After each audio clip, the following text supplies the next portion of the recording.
जय हिंद, वंदे मातरम। स्वागत है आप सभी का फ्री एग्जाम जो यूट्यूब चैनल पर। दोस्तों, अगर आप यूपीसीआईएसबी कोऑपरेटिव बैंक का एग्जाम देने वाले हैं तो आज की ये वीडियो आपके लिए अति महत्वपूर्ण होने वाली है, जिसमें हमने केवल उन्हीं प्रश्नों को शामिल किया है जो प्रीवियस ईयर में कई बार पूछे गए हैं।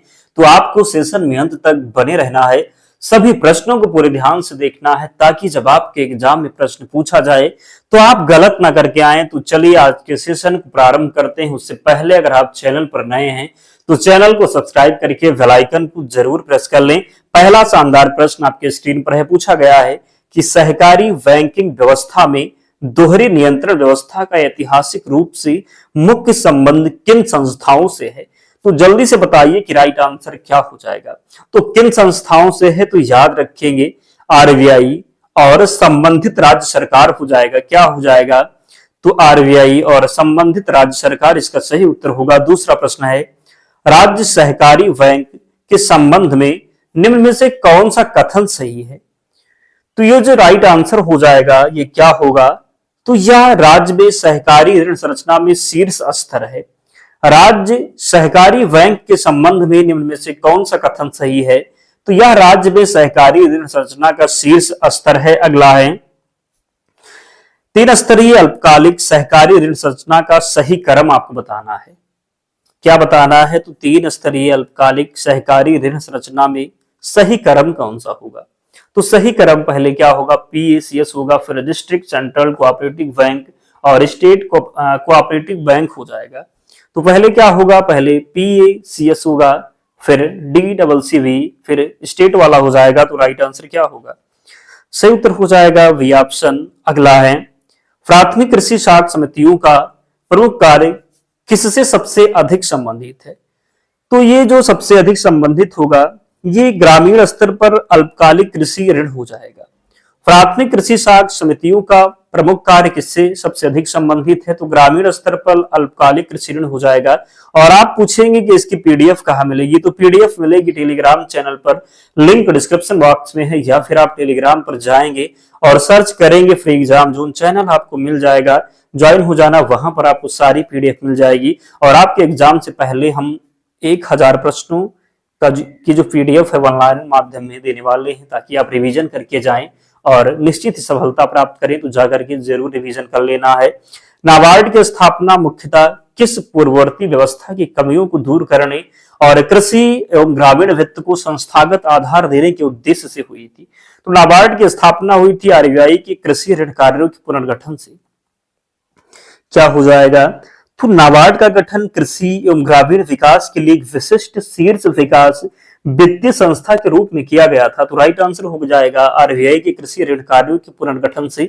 अगला है, बैंक रेट और रेपो रेट में प्रमुख अंतर क्या है। ये तो आसान है, आप कई बार पढ़ते हुए आए हैं कि बैंक रेट और रेपो रेट में प्रमुख अंतर क्या है। तो राइट आंसर हो जाएगा क्या, तो रेपो रेट पुनर्खरीद समझौते से जुड़ी अल्पकालिक दर है। तो बैंक रेट और रेपो रेट में प्रमुख अंतर क्या है, तो रेपो रेट पुनर्खरीद समझौते से जुड़ी अल्पकालिक दर है। बात करेंगे रेपो में, तो रेपो में प्रतिभूतियों के बदले आरबीआई से अल्पकालिक धन प्राप्त किया जाता है। तो सही उत्तर हो जाएगा, गलती नहीं करेंगे। अगला है, यदि आरबीआई रेपो रेट बढ़ाता है और अन्य परिस्थितियां समान रहती हैं तो सामान्यतः सबसे संभावित प्रभाव क्या होगा। तो सबसे संभावित प्रभाव जो होगा, ये बैंकों के लिए आरबीआई से अल्पकालिक उधारी महंगी हो सकती है। 8वां प्रश्न है, निम्न में से कौन सा एलएएफ यानी लिक्विडिटी एडजस्टमेंट फैसिलिटी का प्रमुख उपकरण है। तो इसका जो राइट आंसर होने वाला है ये रेपो और रिजर्व रेपो हो जाएगा। क्या होगा, तो रेपो और रिजर्व रेपो हो जाएगा। एलएएफ मौद्रिक नीति के माध्यम से बैंकिंग प्रणाली की तरलता को प्रबंधित करने का महत्वपूर्ण साधन है। तो राइट आंसर हो जाएगा रेपो और रिवर्स रेपो। आप में से बहुत से ऐसे साथी हैं जिन्होंने अब तक वीडियो लाइक नहीं किया है। निवेदन है आप सभी से, जल्दी से वीडियो लाइक कर दीजिए और चैनल को जरूर सब्सक्राइब करना है, क्योंकि काफी मेहनत लगती है। तो अगर हम आपके लिए इतनी मेहनत कर सकते हैं तो आपका भी कर्तव्य बनता है कि आप लोग भी सपोर्ट करें, ताकि हमारा भी मोटिवेशन बना रहे, हम आपके लिए निरंतर प्रयास कर सकें जब तक आपका एग्जाम नहीं हो जाता है। तो वीडियो जरूर लाइक करना है, चैनल को सब्सक्राइब करना है। प्रश्न है कि मार्जिनल स्टैंडिंग फैसिलिटी यानी एमएसएफ के संदर्भ में कौन सा कथन सही है। कौन सा कथन सही है? तो राइट आंसर हो जाएगा यह अनुसूचित वाणिज्यिक बैंकों की आरबीआई से आपात अल्पकालिक तरलता प्राप्त करने की सुविधा है। अगला है, ओपन मार्केट ऑपरेशन के अंतर्गत आरबीआई मुख्यतः क्या करता है? तो ओपन मार्केट ऑपरेशन के अंतर्गत आरबीआई क्या करता है? तो सही उत्तर हो जाएगा सरकारी प्रतिभूतियों की खरीद बिक्री करता है। अगला है, बैंक की बैलेंस शीट में ग्राहकों की जमा राशि सामान्यतः किस रूप में दिखाई जाती है? किस रूप में दिखाई जाती है? तो लिएबिलिटी हो जाएगा। क्या? तो लिएबिलिटी इसका राइट आंसर हो जाएगा। अगला है, बैंक द्वारा ग्राहक को दिया गया ऋण बैंक की बैलेंस शीट में सामान्यतः क्या होता है? क्या होता है? तो एसेट हो जाएगा। बैंक द्वारा दिया गया ऋण बैंक के लिए परिसंपत्ति है, क्योंकि उससे भविष्य में मूलधन और ब्याज की प्राप्ति अपेक्षित होती है। तो राइट आंसर एसेट हो जाएगा, गलती नहीं करेंगे, याद रखेंगे। अगला है, यदि किसी ऋण खाते में मूलधन ब्याज निर्धारित अवधि के अनुसार प्राप्त नहीं हो रहा है और वह नियामकीय मानदंडों के अनुसार खराब ऋण बन जाता है, तो उसे क्या कहा जाता है? तो उसको आपको पता है, एनपीए कहते हैं। नियामकीय मानदंडों के अनुसार जब ऋण से आय उत्पन्न होना बंद हो जाता है तो वह एनपीए बन सकता है। क्या? तो वह एनपीए हो जाएगा। अगला है, निम्न में से कौन सा एनपीए वर्गीकरण से संबंधित नहीं है?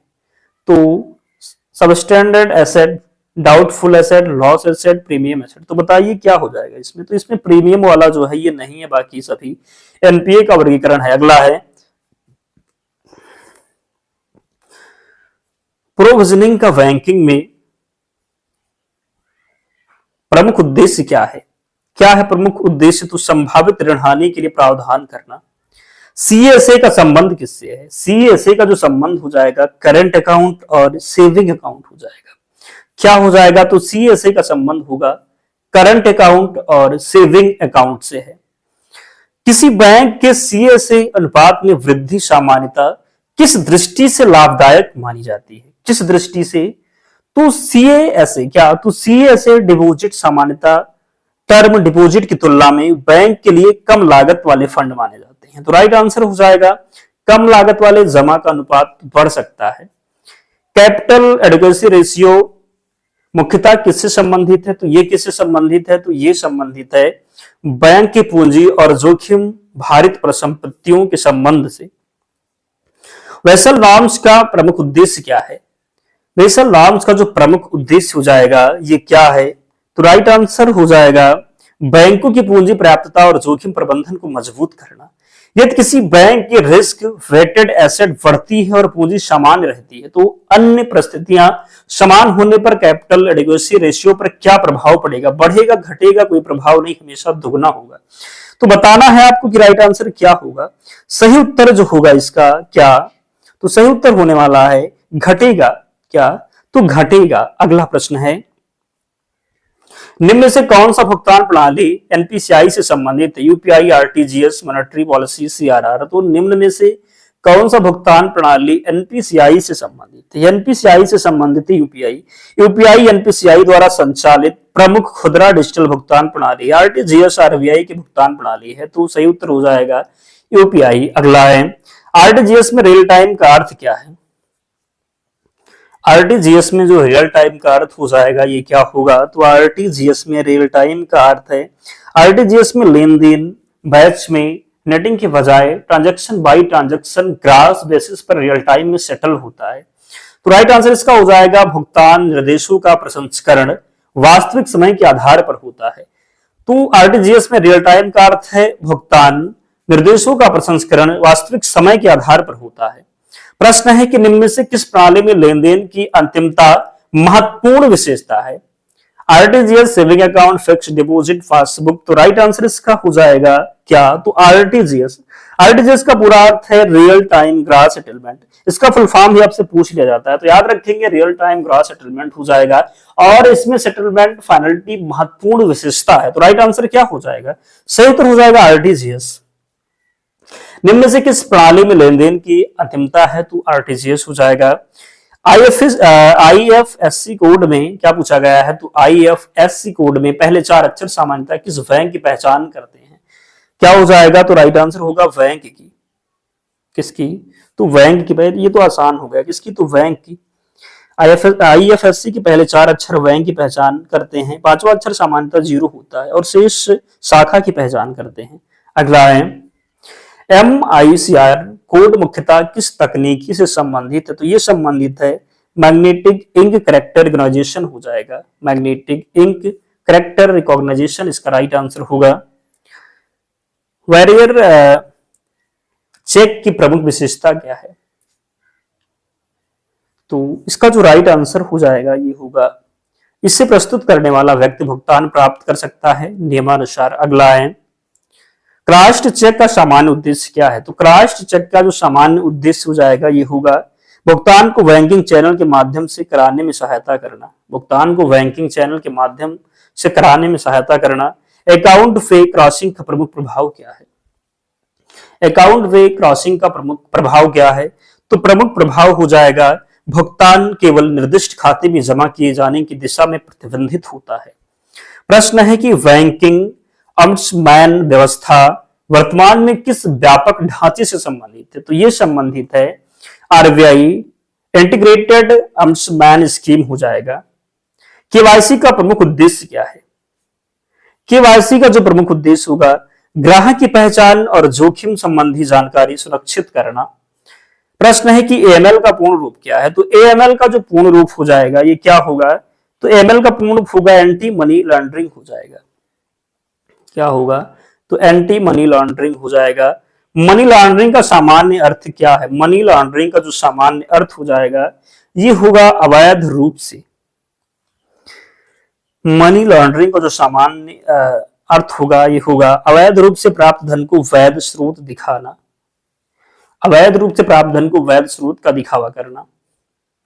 सहकारी संस्थाओं के संदर्भ में एक सदस्य एक मत किस सिद्धांत को दर्शाता है? एक सदस्य एक मत किस सिद्धांत को दर्शाता है? तो लोकतांत्रिक सदस्य नियंत्रण हो जाएगा। सहकारी संस्था में सदस्यों की भूमिका का सबसे उपयुक्त वर्णन क्या है? सहकारी संस्था में सदस्यों की भूमिका का सबसे उपयुक्त वर्णन की बात करेंगे तो सदस्य और संस्था के उपयोगकर्ता हितधारक दोनों, तो सदस्य और संस्था के उपयोगकर्ता हितधारक दोनों हो जाएगा। उत्तर प्रदेश में सहकारी बैंकिंग व्यवस्था के संदर्भ में डीसीसीबी का पूरा नाम क्या है? डीसीसीबी का जो पूरा नाम हो जाएगा डिस्ट्रिक्ट सेंट्रल कोऑपरेटिव बैंक हो जाएगा। क्या? तो सही उत्तर जो इसका होने वाला है क्या होगा? तो डिस्ट्रिक्ट सेंट्रल कोऑपरेटिव बैंक इसका राइट आंसर होगा। डीसीसीबी का प्रमुख संबंध किस स्तर से है? तो किस स्तर से है? तो सही उत्तर होगा जिला स्तर की सहकारी बैंकिंग हो जाएगा। प्रश्न है कि उत्तर प्रदेश के संदर्भ में त्रिस्तरीय सहकारी ऋण संरचना में सबसे निचले स्तर पर कौन है? तो सबसे निचले स्तर की बात करेंगे तो ये पीएसीएस है। क्या है? तो पीएसीएस हो जाएगा। क्या है? पीएसीएस त्रिस्तरीय सहकारी ऋण संरचना में पीएसीएस सबसे निचला प्राथमिक स्तर है। अगला है वित्तीय समावेशन का सबसे व्यापक अर्थ क्या है? वित्तीय समावेशन का सबसे व्यापक अर्थ की बात करेंगे तो सभी लोगों को उपयुक्त वित्तीय सेवाओं तक पहुंच उपलब्ध कराना। प्रधानमंत्री जनधन योजना का संबंध मुख्यतः किससे है? तो प्रधानमंत्री जनधन योजना का जो संबंध हो जाएगा ये वित्तीय समावेशन से है। किससे है? तो वित्तीय समावेशन हो जाएगा। वित्तीय समावेशन की बात करेंगे तो ये पीएमजेडीवाई का प्रमुख उद्देश्य बैंकिंग सुविधा से वंचित लोगों को औपचारिक वित्तीय व्यवस्था से जोड़ना। बैंकिंग लोकपाल शिकायत निवारण व्यवस्था का प्रमुख उद्देश्य क्या है? तो इसका जो उद्देश्य हो जाएगा ग्राहक शिकायतों का समाधान उपलब्ध कराना। कंप्यूटर में फिशिंग का सबसे उपयुक्त अर्थ क्या है? तो फिशिंग का जो सबसे उपयुक्त अर्थ हो जाएगा धोखे से संवेदनशील जानकारी प्राप्त करने का प्रयास। टू फैक्टर ऑथेंटिकेशन का उद्देश्य क्या है? क्या हो जाएगा? तो राइट आंसर होगा सुरक्षा के लिए 2 अलग अलग सत्यापन कारकों का उपयोग। प्रश्न है पूछा गया है कि रैनसमवेयर सामान्यतः किस प्रकार का साइबर खतरा है? रैनसमवेयर सामान्यतः किस प्रकार का साइबर खतरा है? तो रैनसमवेयर की बात करेंगे तो ये डेटा को इनक्रिप्ट यानी अवरुद्ध करके फिरौती की मांग करने वाला मालवेयर है। कंप्यूटर में रैम की सामग्री बिजली बंद होने पर सामान्यतः क्या होती है? क्या होती है? तो समाप्त हो जाती है। अगला है एसक्यूएल का उपयोग मुख्यतः किसके लिए किया जाता है? तो एसक्यूएल का जो उपयोग किया जाता है मुख्यतः किसके लिए किया जाता है? तो डेटाबेस के प्रबंधन क्वेरी के लिए। जनधन योजना का मुख्य उद्देश्य तो अभी आपको बताया रिपीट है वित्तीय समावेशन हो जाएगा। प्रधानमंत्री जनधन योजना की शुरुआत किस वर्ष हुई? तो 28 अगस्त 2014 को। भारतीय संविधान में सहकारी समितियों को संवैधानिक महत्व देने वाला प्रमुख संशोधन कौन सा है?